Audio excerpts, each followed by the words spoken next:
Hello, this is another podcast with Elena, and my name is Elena Garrett, and I am a realtor with Keller Williams Central 75 in Dallas, Fort Worth area of Texas, or DFW as we call it. Today's topic is 5 hacks that you can use to make passive income in Dallas, Fort Worth real estate. And this is for complete beginners, people who have never invested in real estate before. A lot of people tell me that they would love to make passive income in real estate. They just don't know how, they don't make a lot of money, they're very busy with their job, etc., etc., etc. I will be very happy to inform you that you don't need to make a lot of money. You don't need to take time away from your main job. You don't need to know about real estate that much. You don't need to know about DFW that much. All you need to have is you need to have interest in passive income.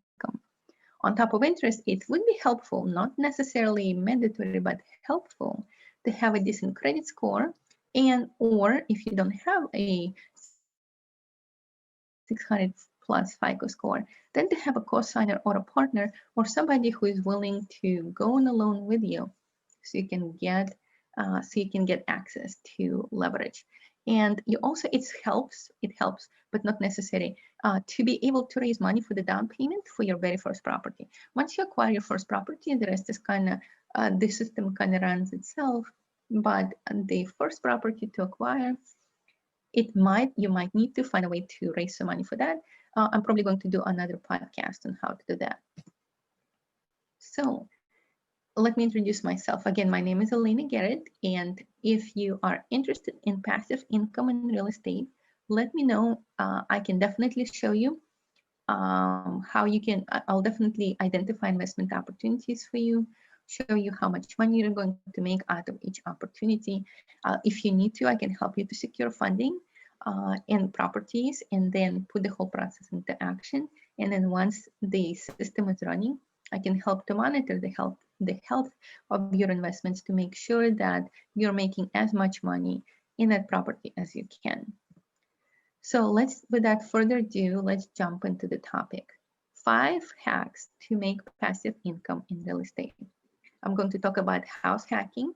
I'm going to talk about rentals and Airbnbs. Oops, right here. I'm going to talk about second chance rentals today. I'm going to talk about rent to owns and seller financing. Those 5, where's my camera? Those 5 are the power horses, the generators of passive income, and many of them nobody talks about. Let's start from the beginning. What if you don't currently have a house? Can you make passive income in real estate if you don't currently own a house? You can. You might need to start with house hacking. So house hacking is something you need to do when you buy a larger house than you need and you live in one part of the house and you rent out the rest. So if we take this 4-bedroom, 3-bath house right here, you can live in one area, you can pick a smallest room to live in, and you can use the other rooms to Airbnb the rest of the rooms. It is best for people who don't have a large family because, again, you're trying to maximize your income from the house. So you are trying to minimize your own presence in the house. But you will need to have a personal credit or a co-signer to have about, it depends if you're going a FHA with, down payment assistance, you might actually get into this house with literally $2,000, $3,000 down. And what you need for this strategy to work is a larger house that you can then divide into sections. And the more bedrooms you have, the more cash flow you have. And if you're willing to use this strategy repeatedly, you can acquire one house per year. For the strategy to work best, I recommend that you avoid HOAs. So if you look at this house, let's imagine that this is a 4-bedroom, 3-bath.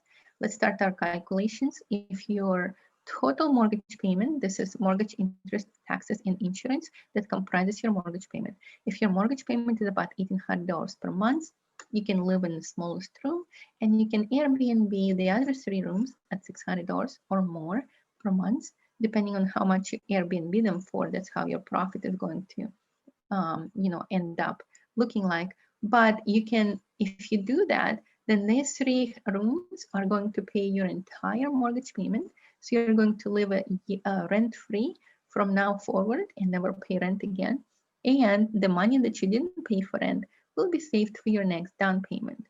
In year 2, you can move on to buy the second house with 4 bedrooms, 3 baths, and repeat the whole process. Only this time you will have one fully rented house with 4 bedrooms and one partially rented house in which you live. So you're going to have $600 cash flow from house 1 and then free rent from house 2. In year 3, you repeat the whole process. Only this time you're going to have 2 fully cash flowing houses and 3 houses in 3 houses total, 2 of them cash flowing, 1 of them you're living rent free, and so on and so forth. So by year 5, you can hypothetically end up with 5 rental properties, and all this time you were living rent free. Rentals in Airbnbs. If you don't want to start with a house hacking, you may already have a house, or you have a large family. House hacking may not be feasible for you. In that case, go ahead, and if you already own a house, then consider buying another house and renting out the old one. You can either rent it or Airbnb the old one, the one you're moving out from, but you don't need to have a lot of money to get started. If you already have a house, guess what? All it takes is for you to move into a new house and start enjoying passive income from the first one. This strategy can be also used to acquire 1 house per year, just like with the example that I showed before. Again, it's best to avoid HOAs. And if you want to compare, is Airbnb more profitable than straight up rent? It kind of depends on your vacancies for Airbnb, but based on my calculations, Airbnb beats a straight up rental by about $300 per month. But you need to remember that you have a lot more vacancies and a lot more make-ready costs for you to switch rent, for you to prepare rooms for your Airbnb guests. Second chance, and if some people say Airbnb is dead because of COVID, I have another episode of podcast with Elena to address that issue. There is another way to make money in rentals that nobody really talks about and nobody really knows much about. And this is a very interesting strategy that can truly maximize your returns. Second chance rentals, it targets applicants that don't fit the normal rental criteria. So for example, a lot of rentals will automatically disqualify anybody, all applicants with felonies, low credit scores, prior evictions, or foreclosures. So where are those people going to go if the landlords are not opening their doors to them? Where do they live? How do they find housing? They find housing by approaching landlords and offering more than the asking price on a rental, just to be able to get in. So the lack of landlords who are willing to open their doors for them drives up the rental prices for the second chance renters, which means that you have a large potential for a profit. For you to use the strategy successfully, I do recommend asking for a higher security deposit from your second chance renters. But once you have that higher security deposit or some other assurances or cosigner, so you can use a cosigner for them. Let's just say that they have a felony, or maybe they just had a bankruptcy, but they have a cosigner who's willing to cosign on the rent for them. However you do it, you can enjoy rental income, passive income, that is 2 to 3 times more than an income from straightforward rental. So let's compare our outcomes. On the same house, a regular rental is going to have $2,100 rent. On a second chance rental, you can expect anywhere from $2,600 to $3,000 to however much these people offer you to be able to open up your door, and you can enjoy $800 profit, $900 profit. Nothing really stops you from looking for second chance renters who have a lot of cash. They just don't have the credit to rent. Because it's higher risk, you're going to be using some additional strategies, but you're also going to have a higher rental retention, because once they move into the house, they're very hesitant to move out because it's so hard for them to find another rental. So they're probably going to stay in your house for a while which means that you have almost no vacancies during that time, or no vacancies during that time. And your year one return is going to be approximately, let's just say that you were able to find second chance rentals who are willing to pay $2,600 per month. Your year one returns are $9,600 per year, of course, minus repairs and income tax. But this is almost 3 times higher than with regular renter. Rent to own landlording is another strategy that nobody really talks about. Few people talk about it, but it's considered to be, one of those obscure topics. If you are okay with some legal paperwork, if you're not intimidated by legal paperwork, this is an excellent strategy to just really, really power charge your passive income. You would need to find renters who are interested in renting until they're eligible to buy the property, and you are going to collect higher rents from those people just for the privilege of allowing them to do a rent to own on your house. Your profits are going to come from 2 areas. So before, in the previous 3 strategies, all our profits came from rent. In this strategy, we're introducing another profit source, and it is a sale. In this particular case, rent to own provides you with a guaranteed sale at the end of a rent to own process. So let's look at how that supercharges our strategy.